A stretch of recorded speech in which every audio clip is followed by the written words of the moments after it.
What's up out there? How y'all doing, man? Y'all know this easy work boxing about to hit you everywhere but under your feet with this one. Please like, comment, and subscribe to the channel. Nobody's talking, no racism. We don't do that over here. Now I gotta give y'all some news I'm sure ain't nobody really talking about because the hate for Team Bomac and Terrence Crawford is so real out there. But they got a new addition to their team, Chris Eubank Jr. Yeah, Chris Eubank Jr. has stepped over there. He wanted to be a part of Bomac training and his team. Chris Eubank said, if Terrence Crawford would have lost, he said he probably would have, stepped back on trying to go over there with him. He said, but after seeing the devastation of the demolition of Errol Spence Jr., that made him even want to go over there even more, and be with Team Bomac. You know, Chris Eubank is coming off a loss to Liam Smith. Liam Smith, fighter. I think Canelo Alvarez, him and Canelo Alvarez fought before. I'm sure Canelo Alvarez got him. But if that is the Liam Smith, I ain't really sure if that's Liam Smith or not. But to go back and watch Chris Eubank versus Liam Smith, he got caught with an elbow. Now these two was trash talking, doing a lot of talking in the face off. So I'm sure Liam Smith felt very good about the victory, knowing he elbowed the hell out of this man. This man had a big bruise on his face, and people had to know it didn't come from a punch. But it ended up being an elbow. So now they're in a rematch, and he's decided to leave Roy Jones Jr., which I'm happy he left Roy Jones Jr. A lot of people don't agree with me. I think Roy Jones Jr. was an excellent, great fighter, but when Roy Jones Jr. got old and his athleticism left, it showed that he didn't have, the pedigree and the skill set of other fighters. Let's just say such a Floyd and many more, original, real deal, elite boxers out there. I think that Roy Jones really relied on his athleticism, and he could box. He had some boxing skills. I can't say he had no boxing skills, but I don't think he's really A1 as a trainer because he didn't have the skill set to keep going when he was later. And by that I mean just look at Floyd Mayweather, which I don't want to uplift Floyd Mayweather in no way. But look at Floyd Mayweather. Got old in his age, 36, 38, kept boxing, still boxing at 45, beating guys because he has what? Skill set. He didn't rely on his athleticism. He relied on his mind and his skills.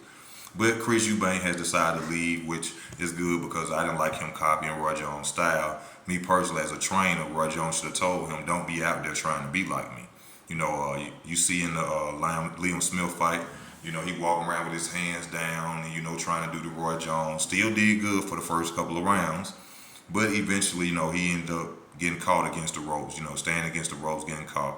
Well, with Bomac I already see got him with that hand up, jabbing, coaching him with them little stick things, doing it like that, so I think this is a good look for Chris Eubank Jr. Chris Eubank Jr. is a powerful fighter. He always had a real good inside game, especially with them uppercuts.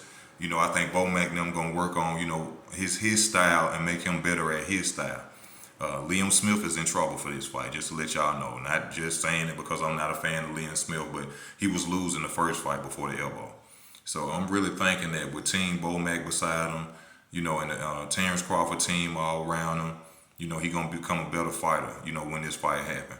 And I think he gonna go out there and he gonna really show the world that, like he said, that first fight was a fluke, and that Liam Smith really don't stand a chance with him.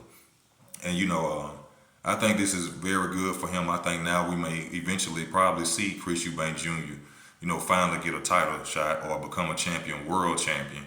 Something that his own father, which I didn't like. If y'all check it out yourself, his own father said his son will never be a world champion. That's something to tell your son. I don't like Chris Eubank Sr. at all. I think he's cocky, arrogant. He too much of himself. If you go back and watch the fights, when he was on his son's, corner, he's standing in the middle of the ring looking at the crowd, just staring at his son. He's a cocky, arrogant guy, but I don't like him. But I'm just coming on here to let y'all know, that's what Bomac was saying after the Spence fight. It was going to be a new addition to their team. Amir Khan that went over there. They got Keyshawn Davis, Shakur be over there with them, So, they got a little stacked group, what I'm saying? I'm sure ain't nobody going to see Derrick James. But I ain't knocking Derrick James. Derrick James is a good trainer. I got that from Bernie the Boxer. Bernie the Boxer himself, which I rock with Bernie the Boxer. He remind me a lot of me. Real dude, just want to see people who he love win. That's why I like Bernie the Boxer. And he was saying himself, Derrick James is a good trainer. He was telling Spence the right thing in the corner. Spence just wasn't applying it. So, just coming to let y'all know, be looking out for my boy Chris Eubank Jr., baby, over there with Bomac now. Y'all know y'all finna see some good styles and perfections going on over there and some wisdom in the ring going on. But I just had to let y'all know, man. Ain't nobody talking about this. And I want to see Chris. I always been a fan of Chris Eubank Jr., even though sometimes he can act a little bit like an a-hole like his dad at times. But, he a good dude. And, you know what I'm saying, for what I see, I don't know him personally. So I wish the best for him. I hope he go out there and get the victory. And I hope to see him get a title, just to shut his daddy up. But y'all let me know how y'all feel in the comment sections. This your boy, Easy Work Boxing. I'm out.